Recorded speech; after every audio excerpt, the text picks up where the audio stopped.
وحده لا شريك له وحده بوحدة موحدا بوحدة موحدا بوحدة وحيدا وأحدا بلا مدد وجدد ونسب ووصف في الكمال ونشهد أن سيدنا وسندنا وخاتم الأنبياء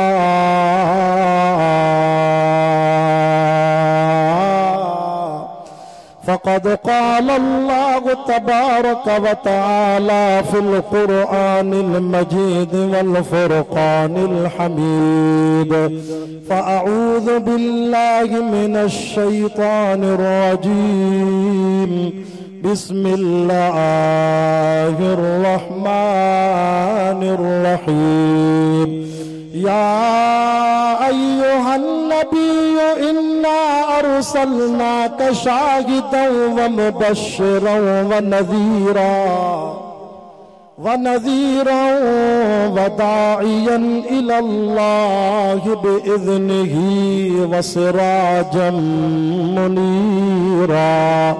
آمنت بالله صدق الله العظيم إن الله وملائكته يصلون على النبي يا أيها الذين آمنوا صلوا عليه وسلموا تسلیما بآواز بلند عاشق رسول مجھے محبوب سید صلاح شریف بولو اللهم صل على محمد النبي الأمي وعلى آله وسلم تسليما دائما أبدا أبدا مبارک ہو زمانے کو امام انبیاء آئے یہ نا مجاہدن واری سبحان اللہ مطلب نماز جو ٹائم میں 15-20 منٹن میں گال کے ختم کر دوست شدہ الحمدللہ اساں جا جلسہ آوان ڈی رات ربیع الاول جا پروگرام سجی سندھ میں بدھو تھا ہن جلسے میں حاجی محمد غل حسن صاحب حاجی محمد قاسم چانگ صاحب ایسے مولانا عبدالعلیم صاحب جن فرمائندہ تا حاضری ضرور لگائندہ کہو تصویر خالد انداز خالد اسانا برادر بھا حضرت مولانا سائیں طارق خالد محمود صاحب بھی موجود آئیں بٹھی زبان سا قرآن پڑھنے وارو اسان جو پیارو حضرت مولانا سائیں رحیم بخش سمرو صاحب بھی موجود ہیں ہر عالم جی زبان مو قرآن بدندو ہر گل جی پانجی خوشبو آ بس 15 منٹن جے اندر کچھ موتی سید بخاری کو بھی وٹھی ونو انشاءاللہ باقی تفصیلی واحدت بین جلسن میں پیا تھیندا رہندان مبارک ہو زمانے کو امام انبیاء آئے دڑیا جو سبحان اللہ خدا کی کل خدائی میں وہ اعلیٰ رہنما آئے معطر ہو گئی ہے آمنہ کے گھر کی دیواریں خوشی سے جھوم اٹھے شمس و قمر میں آئی بہاریں مبارک ہو زمانے کو امام انبیاء آئے خدا کی کل خدائی میں وہ اعلیٰ رہنما آئے جیسے چاہا محمد نے ویسا رب نے بنایا ہے لیکن اردو سمجھے دا ڈاڑا جو سبحان اللہ جیسے چاہا محمد نے ویسا رب نے بنایا ہے محبوب اپنے کو رب نے کیا ہی خوب سجایا ہے حسینوں میں حسی ایسا جسے دیکھ کے چاند بھی شرمائے مبارک ہو زمانے کو امام انبیاء آئے ماں خطبے میں پڑھو اللہ سے فرماؤ او مجھا حبیب سونا تو سراجم منیر آئے بدو دوستو جلبانی صاحبان جے گوٹھ میں مشوری صاحبان جی دعوت اچھن وارو ماں قرآن جو مطالعہ تو کیا تو قرآن میں اللہ تعالیٰ بن سجن جو ذکر کیا فرمائے سراجوں وحاجا اے اللہ صحیح تواسا جے حبیب مصطفیٰ کریم صلی اللہ علیہ وسلم کے بھی فرمائے تو سراجم منیرا हिकड़ो सिज सुबह जो उभरदो आ, ॿियो सिज अम्मा आयशा जे घर में सहाबा जी महफिल में चमके थो। कुरान तो फरमाए सिराज वहाजा, जेको सिज सुबह जो उभरे इन में गरमाइशा। मुझा मिठा मोहम्मद तू भी सिजा पर तो वारे सिज में थदाण जो सुभान अल्लाह। सिराज वहाजा, सिज के जेका गरमाइश मिली आ जहन्नम जी बाफ मो। मुझा सोना मोहम्मद तू भी सिजा पर तो वारे सिज के थदाण मिली आ जन्नत जी हीर मां। तड़ी त हालाणी वारो ज़िले नौशरो फिरोज वारो चांगन साहबान जे गोठ को जलबाणन साहबान जे सालाना जलसे में अचण वारो बुधो बुधो जेको सिज सुबह जो उभरदो आ, इन जी गरमाइश में इन जी रोशनी में अल्लाह साईं तव्हां जे इलाके में केलन जा बाग थो बचाए। ऐं इन सिज जी गरमाइश में ज़िले खैरपुर में गर्मी जी मौसम में अल्लाह ताला खजीअ जो बाग थो बचाए। असांजे ज़िले शिकारपुर में, ज़िले कंदकोट कश्मीर में, असांजा पाड़े जा ज़िला जैकबाद, ज़िलो लाड़काणो, ज़िले कंबर शहदाद कोट में हींअर अल्लाह ताला सारिन जो फसल थो बचाए। इन सिज जी गरमाइश में मां हेॾे वेंदो आहियां जलसन ते नवाब शाह, सकरंड, दौलतपुर, शाहपुर जानिया, मोरो भिरिया, नौशेरो फिरोज में केलन जा बाग पचाए। हेॾे टंडो गुलाम ली, टंडो आदम, टंडो अलयार, हैदराबाद, टंडो मोहम्मद खान, ज़िले सांगड़ जे इलाके में इन सिज जी गरमाइश में मुंहिंजो अल्लाह फुटीअ जो फसल थो बचाए। हेॾे बलोचिस्तान में वञूं था वाइज़ करण, डेरा मुराद, जमाली, टीपुल, झटपट, भागनाड़ी, झलमक्सी, सिबी, नौशकी, कोटा, कलात, खुशदार, वंगूकर, हब, लसबेला, ए बलोचिस्तान जा इलाका, बागड़े जी तहसील सनी ज़िला कच्छी जे इलाकनि में मुंहिंजो रब वॾा वॾा बसर थो बचाए। कुरान तो चे मिन बक़लिहा व क़िस्साइहा व फूमिहा व अदसिहा व बसलिहा फ़अंबतना फीहा हब्बा व इनबा व क़ज़बा व ज़ैतूना व नख़ला व हदाइक गुलबा व फ़ाकिहतन व अब्बा। चेतो सब्बिहिस्म रब्बिकल आला अल्लज़ी ख़लक़ फसव्वा वल्लज़ी क़द्दर फहदा वल्लज़ी अख़रजल मरआ फजअलहु गुसाअन अहवा।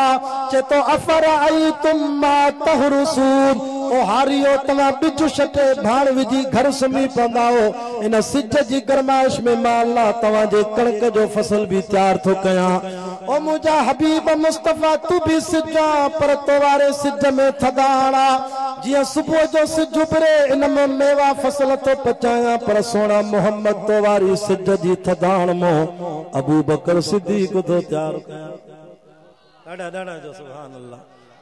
ओ सोना तो वारी सिज जी थदाण मो हज़रत उमर फारूक आज़म तो तैयार कयां।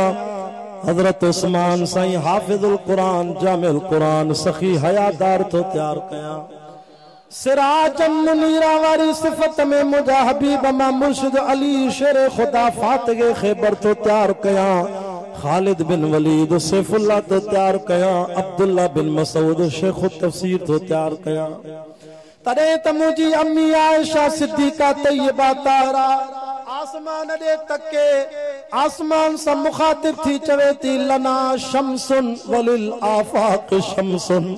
ए मुंहिंजी अम्मी आयशा हुजूर जो शान थी बयान करे पंहिंजे लफ़्ज़नि में, ओ आसमान वॾाई न कजाए, तकबर न कजाए, तो वटि भी सिजा, मां आयशा जे घर भी सिजा। शम्सी खैरुन मिन शम्सिस समा, आसमान तू वॾाई न कर, तू जो सिज घटा जेको मां आयशा के रब मिठो मोहम्मद सिज ॾिनो आहे इहो मथे आ। आसमान तो ते बीबी आयशा के भला दावा त कई थी, दलील त ॾे कीअं तुंहिंजो सिज भलो आ। चेती फ़इन्न शम्स ततलु बादल फजरे व शम्सी तालिउन बादल इशा। ओ आसमान जेको सिज तोखे रब ॾिनो आहे इहो फजर जी नमाज़ खां पोइ सुबुह जो उभरदो आहे। जेको सिज आयशा के मां रब ॾिनो आहे इहो चमकंदो ई सोमाणी नमाज़ खां। मज़ो तॾहिं आहे न जेको ऊंदे में चमके। हा, अम्मा आयशा चेती ओ आसमान फ़इन्न शम्स तग़रुबु जेको सिज तो के अल्लाह ॾिनो आहे इहो सिज लथे जो लॻी वेंदो आहे पर जेको सिज अल्लाह मूंखे ॾिनो आहे अला उफ़क़िल आला इहो जॾहिं खां उभरियो आहे त मिठे मोहम्मद वारो सिज लथो ई न आहे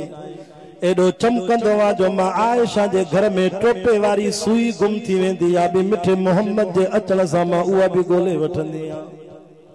अल्लाह अकबर ओ मुझा दोस्तो तवज्जो कर 7 मिनटन में मां गाल खत्म कंदम वक्त मुख्तसर आ बियन उलमा जो कदर थो कया अल्लाह ताके इज्जत दींदो ओ कुरान जा आशिको दीन जा परवानो मुझे महबूब करीम सल्लल्लाहु अलैहि वसल्लम जे दरवाजे ते जने 300 दायूं आयो ये दर खड़कायो अम्मी आमिना फरमा केरा दरवाजे ते अम्मा मा दाईया खबर पईया बाहर जायो बिल्कुल जायो नालो शातस चे मोहम्मद अबू जहल पे चे मनाए कोन तो आया तुजो कट्टर दुश्मन और सोना नालो तुजो एड़ो भलो आ जो मा दुश्मन खणा तो भी चप चुमियो था दे रब का प्यारा नाम मोहम्मद सबसे प्यारा नाम मोहम्मद चांद से रोशन नाम मोहम्मद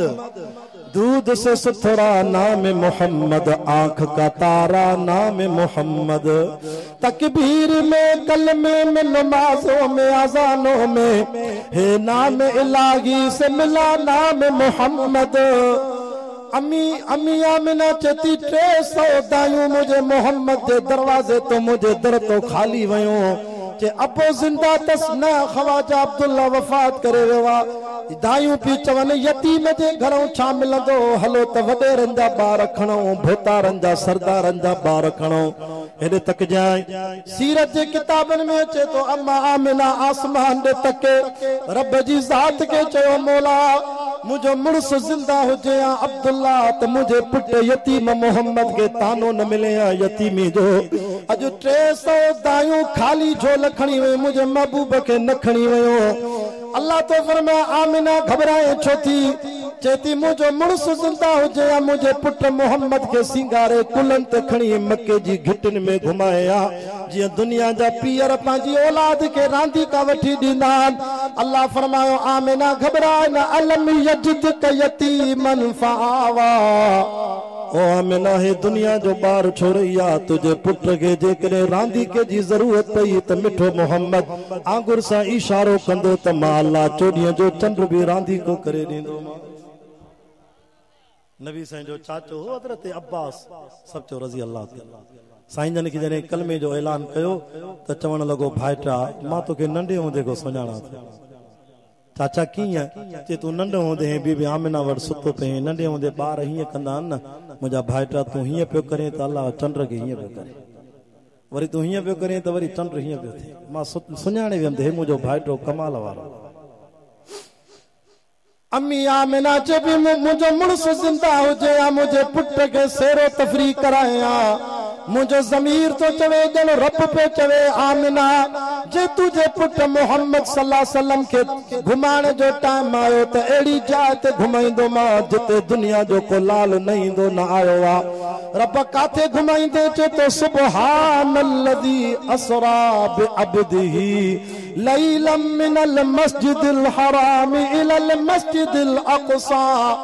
आमिना तुझे यतीम मोहम्मद के घुमाइंदम वन नजमी इज़ा हवा मा ज़ल्ल साहिबुकुम वमा गवा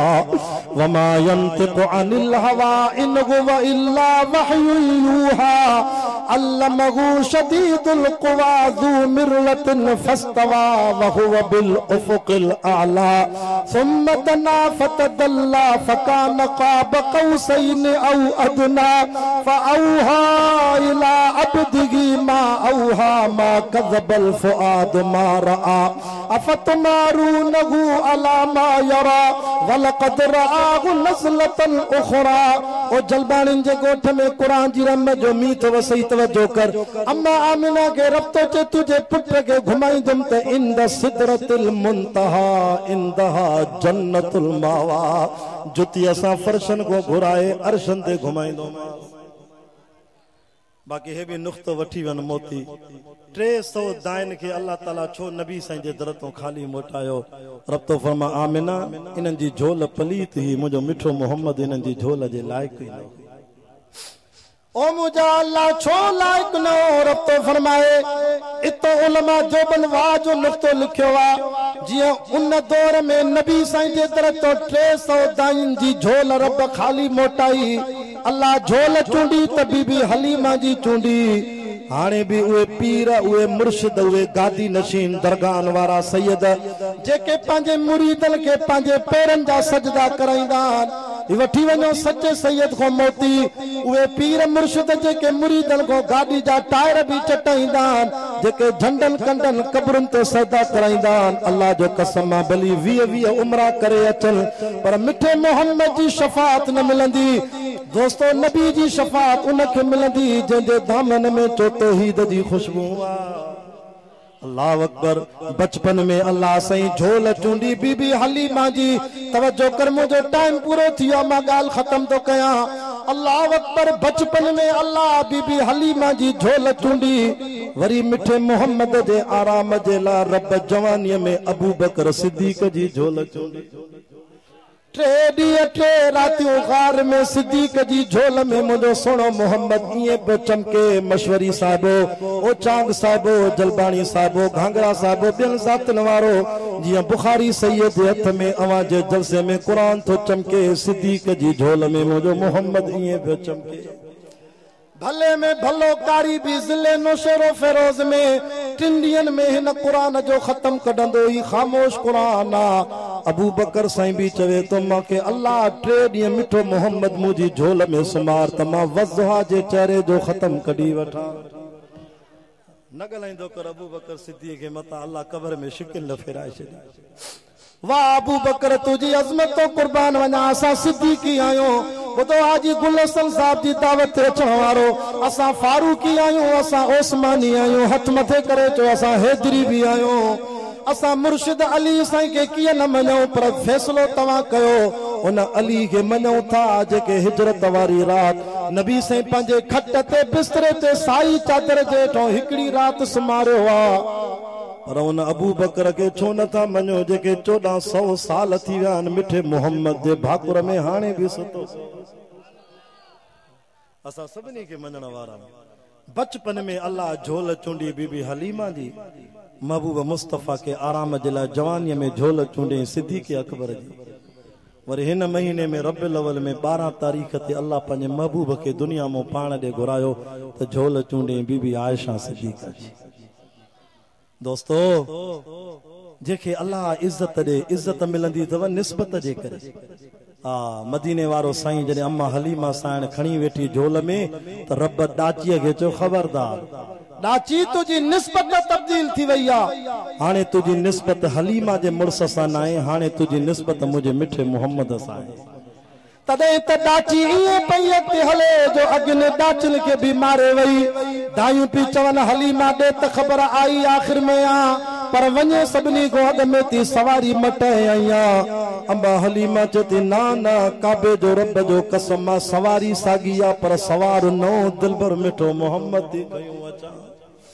कमाल सवारी में नाए कमाल सवार में जागो था हे भी वठी वनो सैयद हबीबुल्लाह शाह को नुक्तो याद कंदो सैयद के दुआऊं कंदो निस्बत जे करे इज्जत मिली जय डाची ते मुझो मिठो मोहम्मद वेठो हथ मथे करे तो या डाची सबनी डाचन के मारे वई ऐ मेराज जी रात जय बुराक ते मुझो सोनो मोहम्मद सवार थो यो बुराक सबनी जानवरन के मारे वियो मां 2015 में उम्रे ते वियोस मां वो जबल डिठो त मां इए न पे चढ़ी सगा माके सिद्दीक जी सदाकत समझ में अची वई हिजरत वारी रात अबू बकर साईं के फरमाए अल्लाह जे नबी सिद्दीक सवारी कोने दुश्मन भी कड्डा अबू जहल लश्कर समेत सिद्दीक तो चे या रसूल अल्लाह घबराए छो तो सवारी हाजिर सोना सवारी कोने हेडसो जी मदीने जो रुमाल सैयद जे कुलन ते पेवा ये सिद्दीक तो चे या रसूल अल्लाह तवा मुझे कुलन ते वेओ तमा जबल जो रस्तो ताके अल्लाह जे हुक्म से पार कराया ओ माके चवण दे न जबल ते मुझे महबूब के पंजे कुलन ते खणी सिद्दीक मथे वेओ ओ चवण दे न डाची ते वेठो त डाची सबनी डाचन के मारे वई बुराक ते मुझो साईं वेठो त बुराक सबनी जानवरन के मारे वियो अबू बकर जे कुलन ते मुझो मिठो मोहम्मद वेठो त अबू बकर भी 1.25 लाख सहाबा के मारे वियो